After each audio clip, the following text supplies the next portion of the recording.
Hi everyone. We're here to gather. We're here gathered today to mourn. Well, not mourn, but we're here to celebrate the life of my uncle David Kearney, your family member. He was a father. He was a son. He was a brother. He was he was a great man. Seems like so long ago I got to see him, but it was only a couple months ago, and he was taken from us. I remember the last time I ever seen him. He had a hat on, piece of wheat in his mouth, and acted like he was riding around on a horse.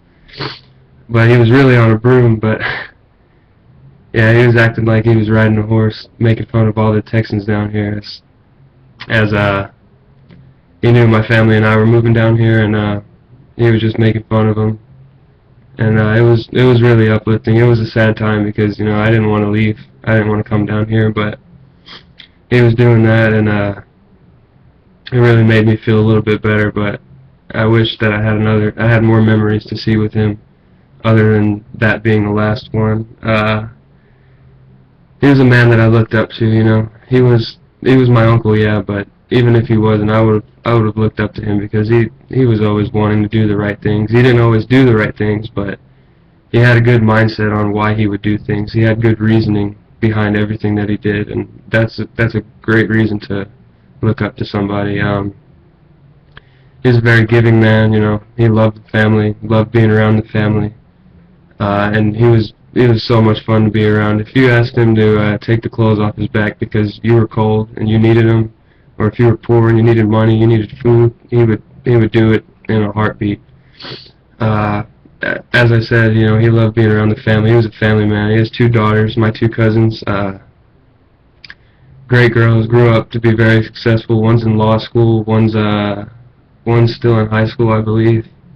And because of having such a loving and giving father around, that's what partly helped to bring them up as well as they've been so far, and hopefully they continue to do well in life.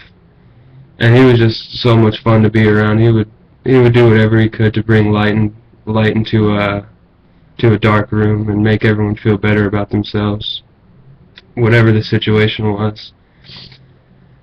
He was taken at a very young age. I remember my mom used to tell me that it was from natural causes, but I found out in the long run what the real reasoning was, and I wish that he didn't get involved into what he got involved in, and he probably would still be here today, but unfortunately he's not. But we're not here to mourn. We're here to celebrate, and just remember all the good times. Remember all the times that he'd show up and steal your food from your house, jokingly, even though you told him not to, he'd still come do it. Or all the times that he'd just show up and say, you know what, let's go do this, and that's exactly what we did. No matter what the situation, we'd up and go with him, do whatever he needed to, just because we knew that we were going to be there for him, as he was always there for us, and we're still here for him now. He's gone, but I'll always remember him. You'll always remember him. You can never forget him. And I remember he would always tell me, you know what's right and wrong. Make sure you do the right things and make the right decisions in life. And I've lived by that my entire life. I always want to do the right things. If I do the wrong things, I'll correct it, but other than that, I live by him, and I miss him. Love you.